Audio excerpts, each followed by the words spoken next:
तुम्हें कैसे ज्ञात हुआ कि बैल की नाक में डाली डालते से वो शांत हो जाएगा? मुझे ज्ञात नहीं था भैया। वो अत्यंत आक्रामक हो रहा था, इसलिए मैं उसे अचेत करना चाहता था। लक्ष्य से चूक गया। हे ऋषभ महाराज, हम आपसे लड़ना नहीं चाहते। हम बस आपको हमारी गाड़ी में बांधना चाहते हैं ताकि हम अपनी माता को सुखपूर्वक फाल्गु नदी तक ले जा सके, उनके कोमल पग को कंकर और कांटों से बचा सके।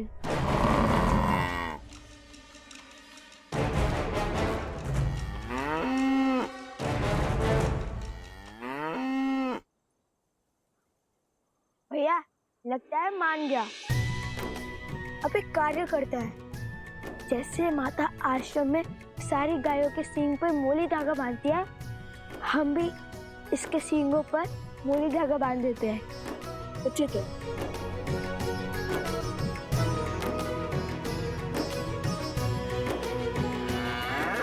जाओ भैया। जा। सच्ची में जाओ? जा। सच्ची में? अरे जाओ।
ओम विदात्मनि विद्याहे हिरण्यगर्भाय धीमहि तत्रो ब्रह्मा प्रचोदयात्।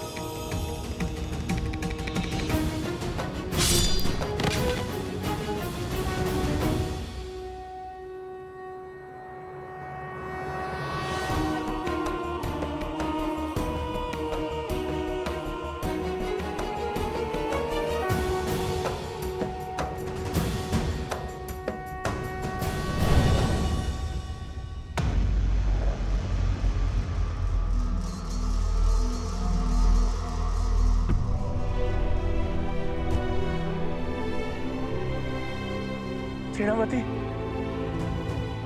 आंखें खोल बहन।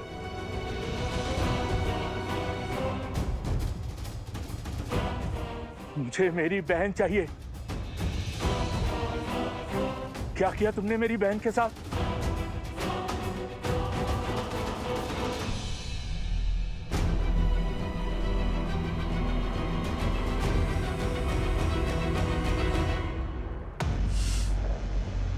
बालकों को नहीं मार पाया वृषभासुर।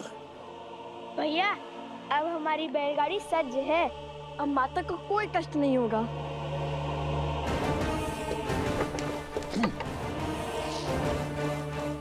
अब आज से तो केवल चंद्रबाहु से।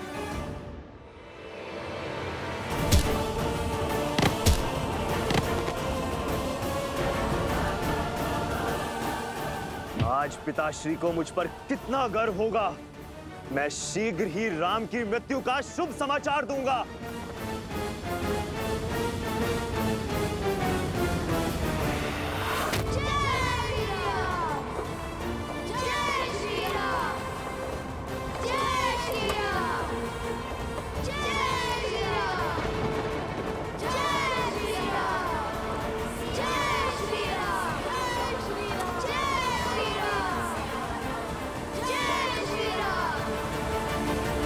सीता!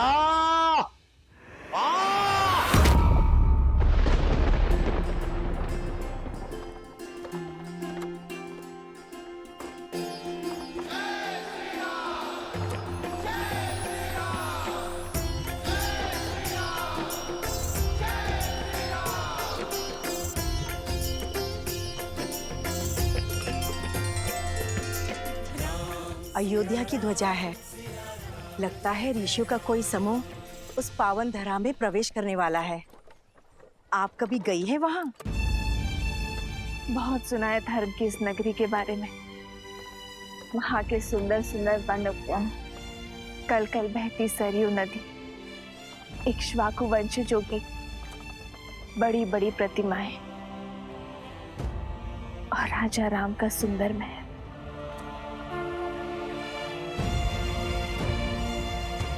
सच अद्भुत है श्री राम और उनकी नगरी। देखो, अयोध्या का ध्वज। संकेत समझ रहे हो जादूगर?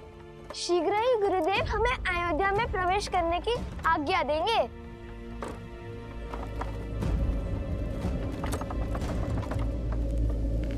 लगता है वातावरण बिगड़ने वाला है।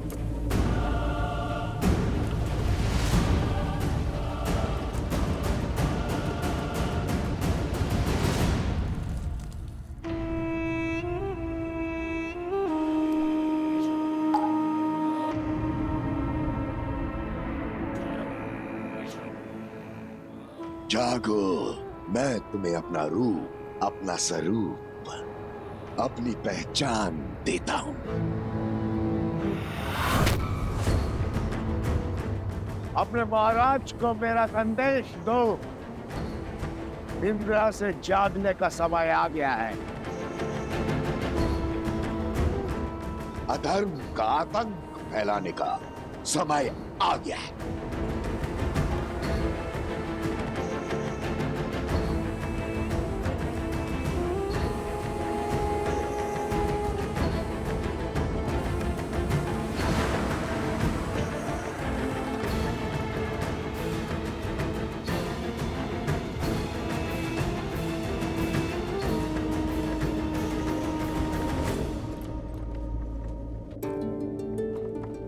ध्यान से सुनो, शीघ्र ही हम गांव में प्रवेश करने वाले हैं। जब तक माता फाल्गु नदी में तप कर रही हैं, क्यों ना तब तक हम थोड़ा भ्रमण कर ले, सुंदर सुंदर घर, उपवन, मंदिर आदि देख ले, लड्डू पेड़े खा ले। क्यों, कैसा विचार है? यह विचार तो बहुत अच्छा है, किंतु मेरे मन में एक विचार और आ रहा है। एक बात बताओ, सच में ये ऋषभ उतना भव्य है जितना तुमने कहा था? लगता तो बड़ा शांत है, इतना भयंकर था वो, तो तुमने पकड़ा कैसे? क्या कहा तुमने? कुश ने इस बैल को पकड़ा?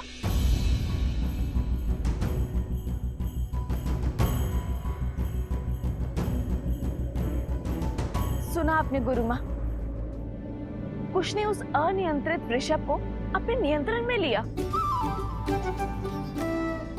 अच्छा, अब तुम असत्य भी बोलने लगे हो।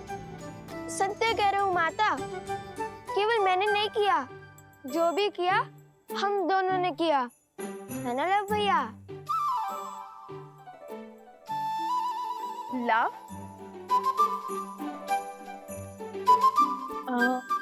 क्या हुआ माता?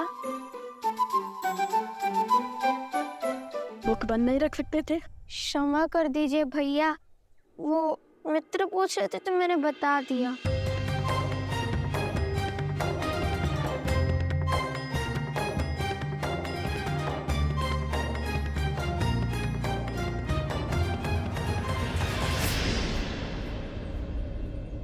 माता!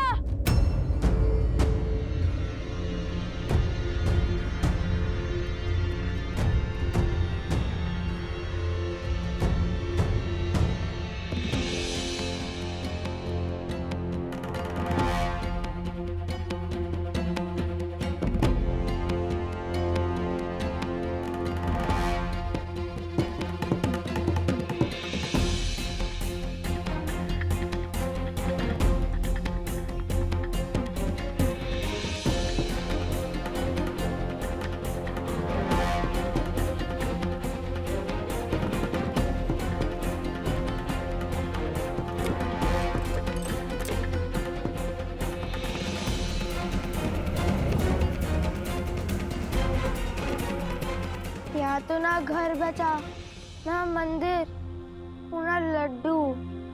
लगता है घोर विपदा आ पड़ी है इस गांव पर।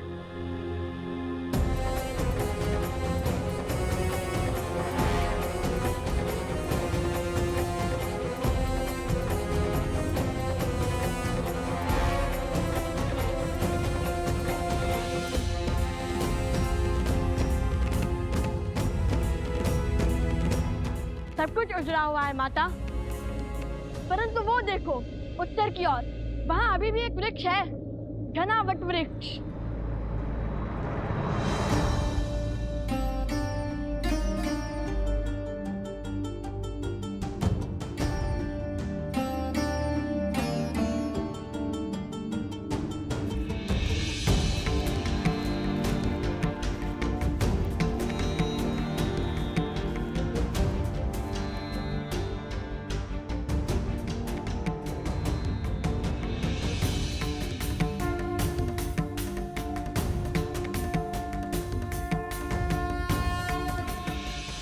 ये कौन है? हमारे रक्षक हैं ये ना होते तो उस दुष्ट ने सारी सृष्टि को दूषित कर दिया होता।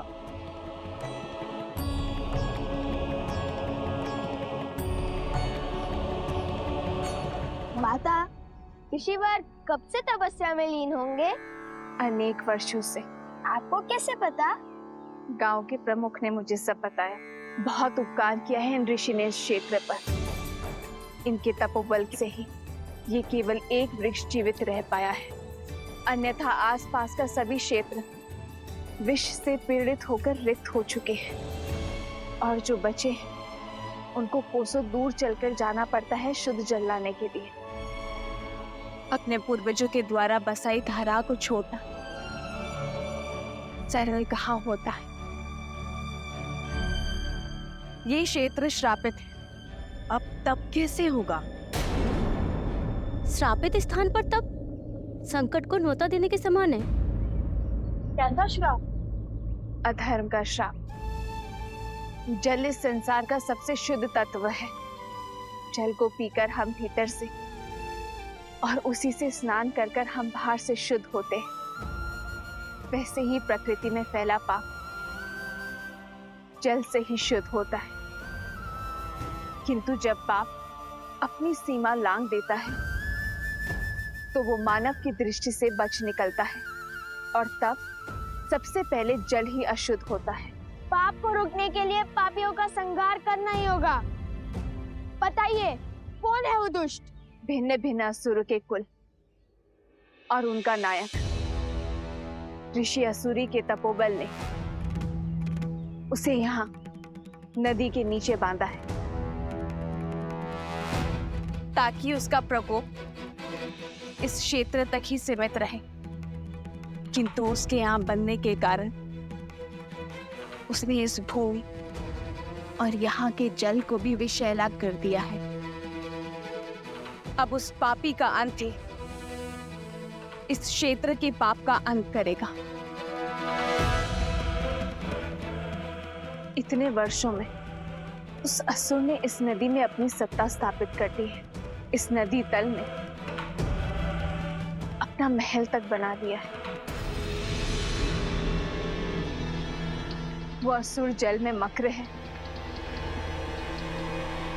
और तल में मनुष्य मकरासुर।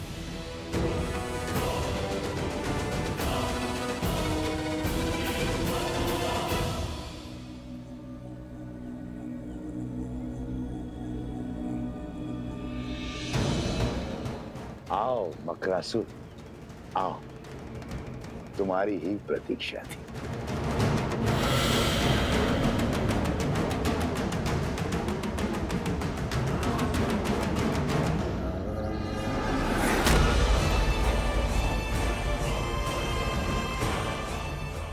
बहुत सुना है तुम्हारे बारे में सहस्त्रमुख रावण, किंतु मुझे तुम्हारी शक्ति और युक्ति में कोई रुचि नहीं है।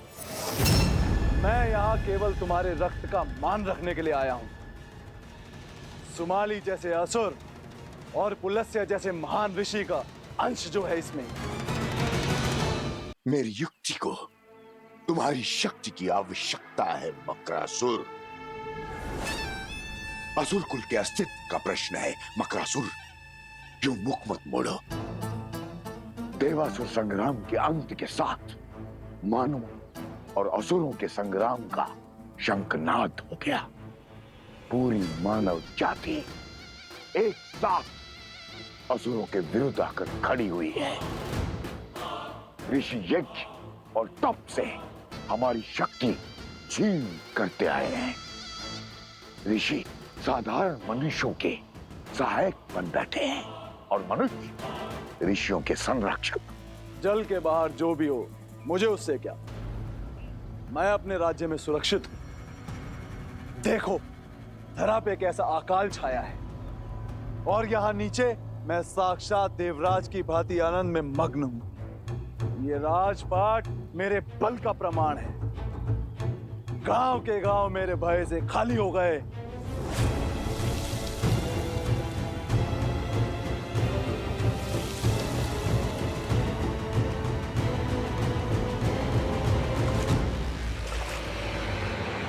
क्या हुआ मकरासुर?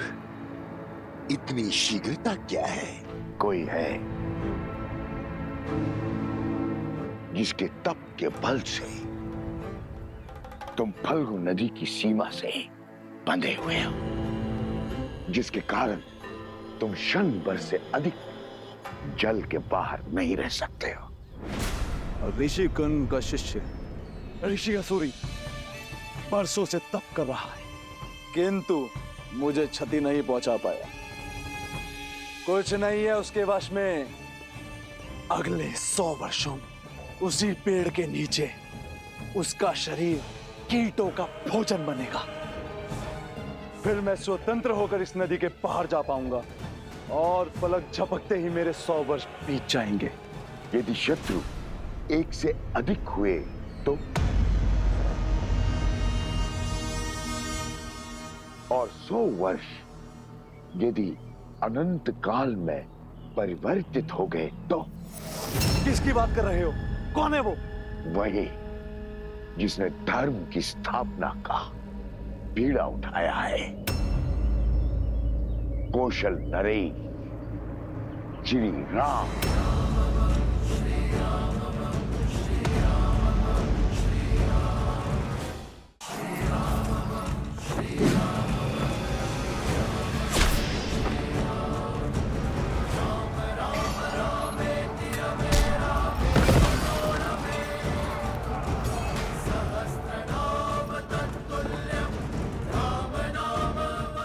यही क्या वीर चंद्रबाहु का अंत हुआ?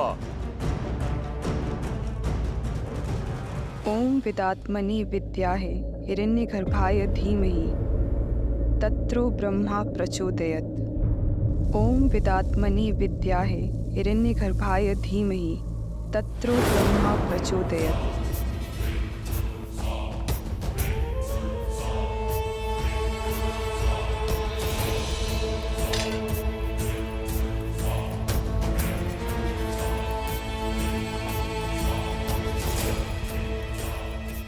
तुम्हें क्या लगता है राम, तुम इतनी सरलता से मुझे मार पाओगे?